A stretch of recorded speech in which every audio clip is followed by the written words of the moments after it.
Okay, chemists, this week you have your take-home test, but as always, new information and new things must march on. Unfortunately, we won't be able to finish as much information as I had hoped, or as many topics as I had hoped.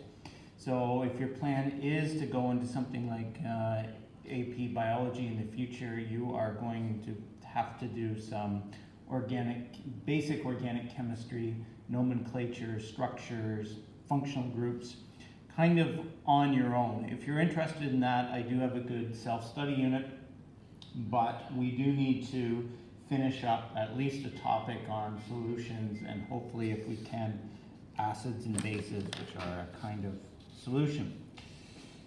So, as always, we need to cover some basic foundational topics before we launch right into the meat and bones of the whole thing.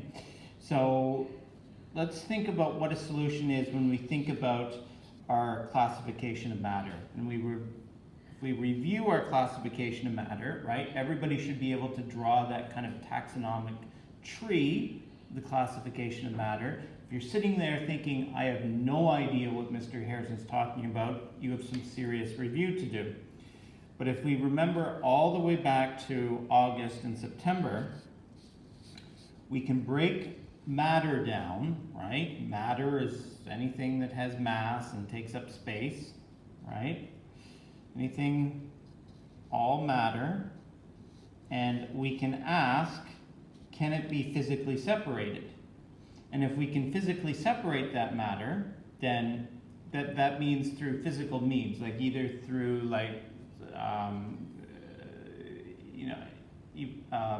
evaporation or through like filtering processes, things that we can do in the lab. If it can be, then it's a mixture, right? And if the answer is no, then it's some kind of a pure substance. So actually, up until this point, we've been mostly talking about pure substances, and sometimes it'll indirectly talking about mixtures. But let's go through pure substances. With our pure substances, we can then ask, can it be chemically decomposed, right? Is there a chemical process that we can use to break it apart? So if the answer is yes, then it's a compound. So for example, water, right, is a compound. We can run electricity through water and separate water into hydrogen and oxygen, okay? If it can't be, then it's an element. It's something that we find on the periodic table, be it gold or copper or whatever, because that's the most basic kind of constituent matter. Okay, that should be reviewed. Now, as far as our mixtures go, right, there are two kinds of mixtures, and we can ask, is the composition of it uniform? And what does that mean? Does it have one phase? Remember we talked about phases of mixtures. If it all looks the same, right, like a glass of water, it all looks the same if it's fairly clean water, it has one phase and it's very uniform looking. But if we went, into the what's this called? The Strait of Johor back here behind the school, right? Or if we went into that mangrove forest near the school here and took some of that river water out, it would not appear to be uniform. You would see all kinds of things floating in that water. So let's start with kind of the river water example. If it doesn't appear to be uniform, then we call that, remember, a heterogeneous mixture. Heterogeneous mixture. Okay? Hetero means different.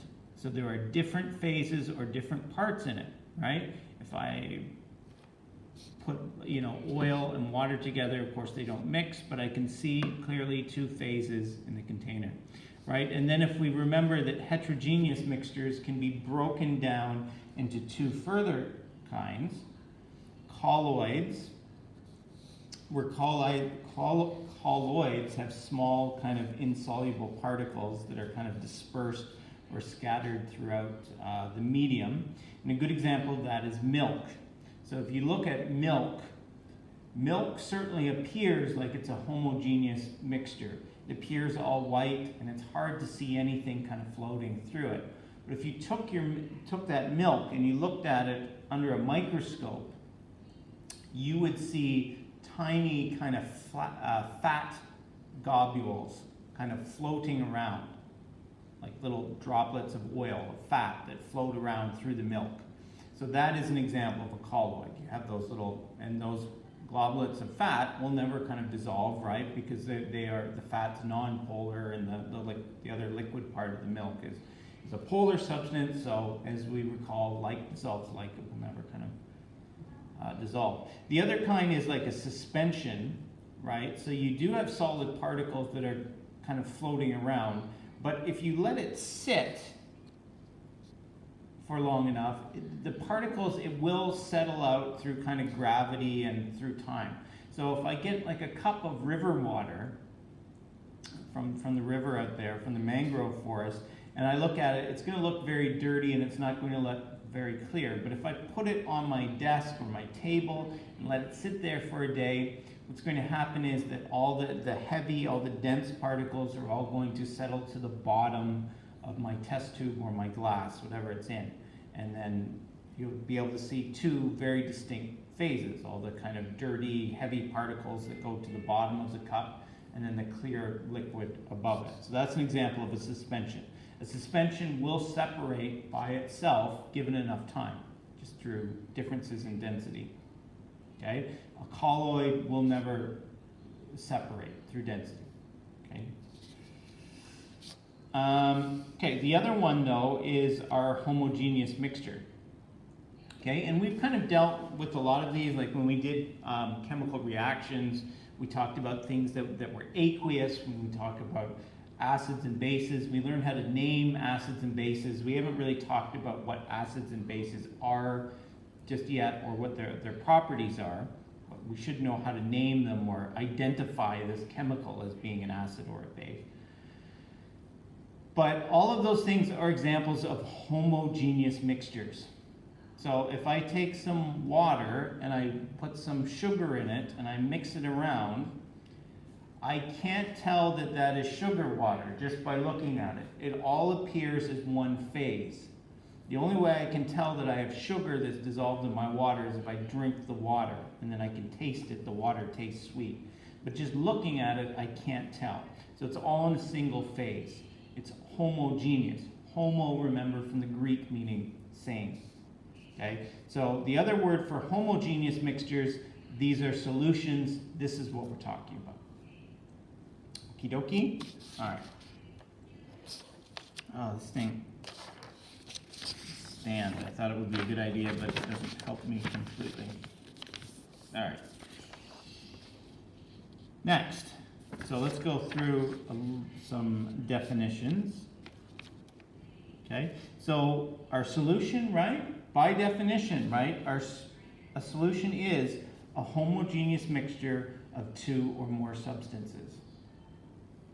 Okay? By definition, right, if we looked at our classification, our taxonomy of matter, our solution is a homogeneous mixture. Okay?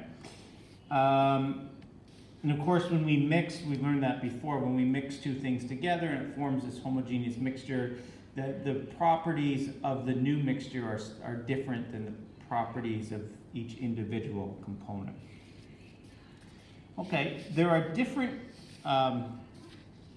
kinds of solutions we can have. We typically think of things as like a solid kind of dissolved in a liquid. Why? Because that's like a lot of the experiments that we do in chemistry class, because things that are dissolved in solution tend to react better, right? If we want to get a reaction to occur, we either need to dissolve it so that we kind of increase the surface area of it for reactions to occur, or we need to add a lot of heat to it. So, but solutions don't just have to be, can be liquid, they can also occur as solid solutions or gaseous solutions as well. So that's important.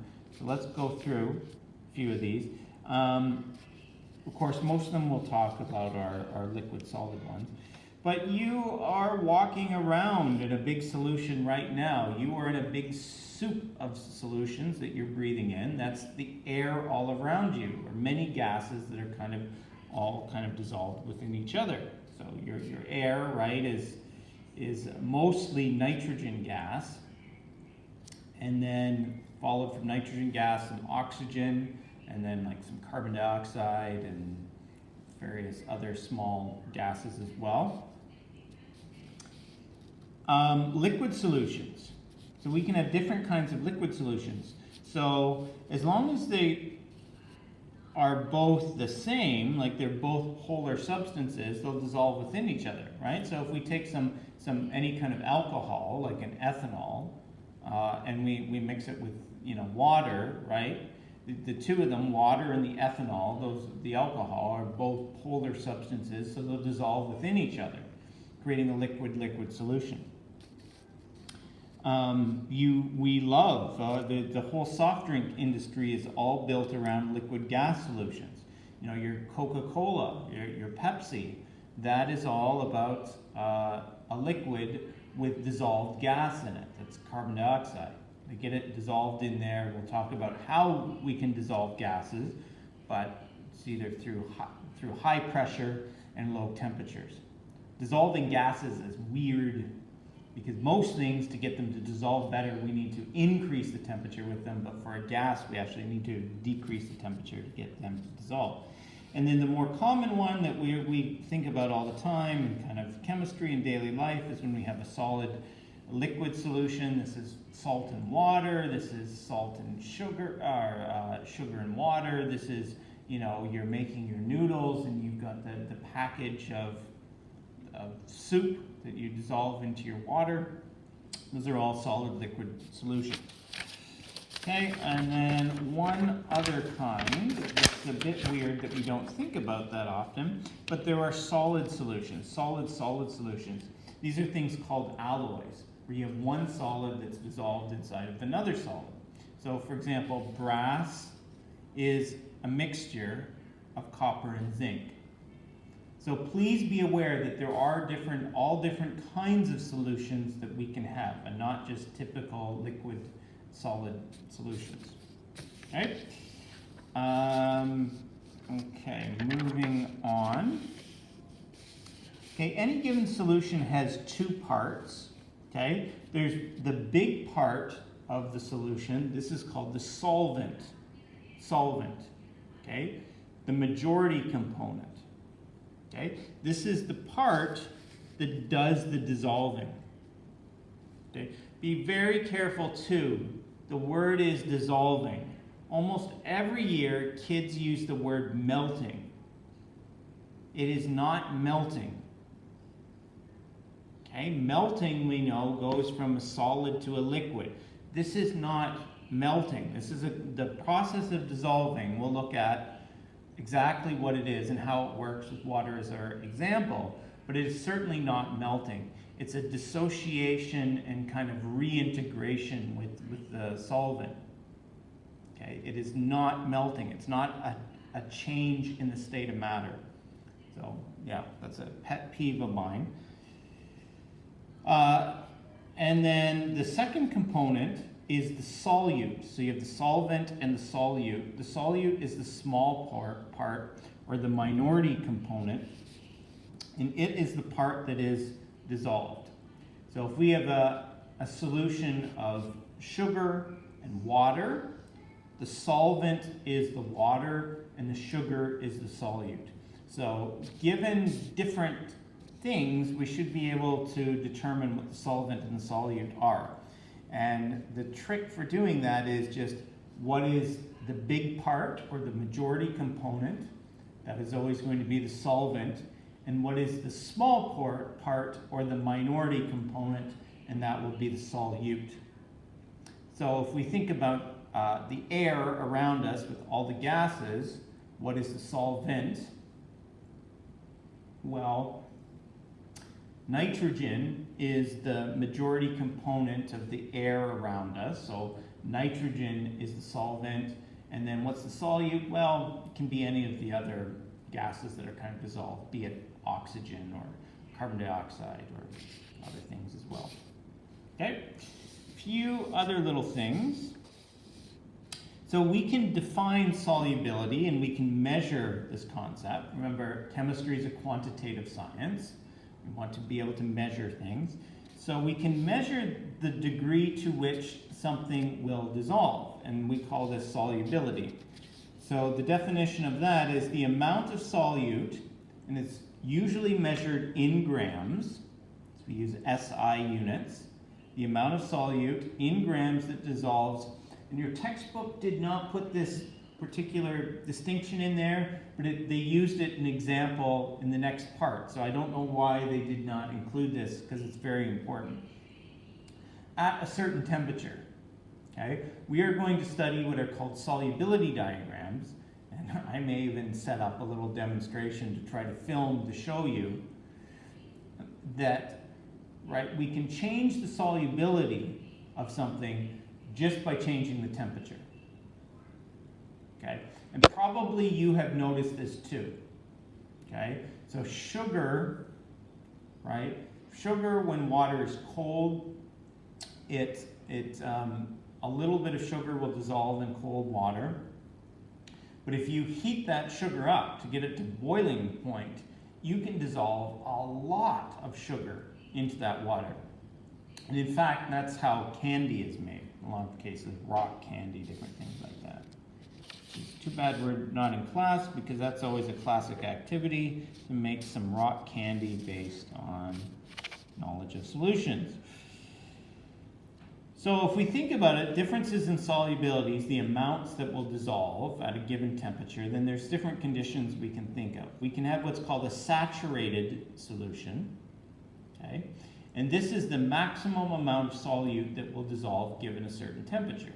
So if we have 35 degrees Celsius, there are only so many grams of sugar that will dissolve into the water at 35 degrees Celsius. Okay? If you add any more, so if you reach the saturation point at a given temperature and you try to add more, say more sugar, more solute to it, it simply will not dissolve. Take that. Now, the cool thing too is that if you reach a saturated solution at a certain temperature, say it's a high temperature, and then you let it cool down, then it changes kind of the solubility, which we'll see. And the solute will start to precipitate out of the water. And actually, my daughter and I did a cool little experiment at home with that same principle. Maybe I'll show you the results of that one. So the opposite one is an unsaturated solution. Un means not saturated. And this, at a given temperature, it holds less than the maximum amount.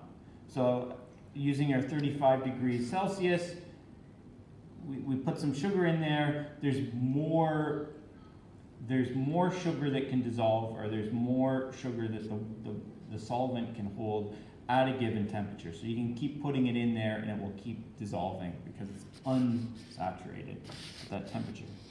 Now, there's an interesting thing, super saturated solutions.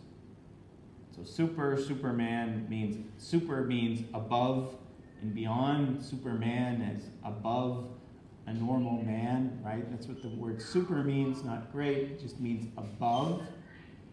Super as compared to the word sub, which means below. The subway goes underneath the street, super above. So it means that it can hold more than the maximum amount of solute at a given temperature. Okay, so we're going to talk about all of these things tomorrow. So I hope you do have a test, the take-home test. I can't answer the questions for you for the takeout test, but maybe I can give some hints to steer you in the right direction with it. We are going to continue talking about this, so I hope that you do watch the video. I know a lot of you are not watching the videos, which makes it hard to be prepared and come to class prepared. If you have no questions when you come to class, and then 1 hour before the assignment is due, you become all panicky and start sending me questions. I really don't want to answer questions at that point, because you had lots of time to ask questions and you chose to wait to the last minute. And then many of you have not watched the video or have done the work beforehand to come and say, look, Mr. Harrison, I've done all this work, I've watched your materials, but still I don't understand your explanation. And then of course maybe that's my explanation that's really bad or poor, or maybe you need things explained in a different way. So I'm willing to do that. But if you haven't done the basic kinds of work, then I'm not willing to help anybody. Okay? You need to show me that you're responsible and committed to the class, and then I, of course, will help you. But not right before something's due. You need to stay on top of things and be responsible. Okay? Play safe, stay safe. I hope everybody's well. Have a nice day.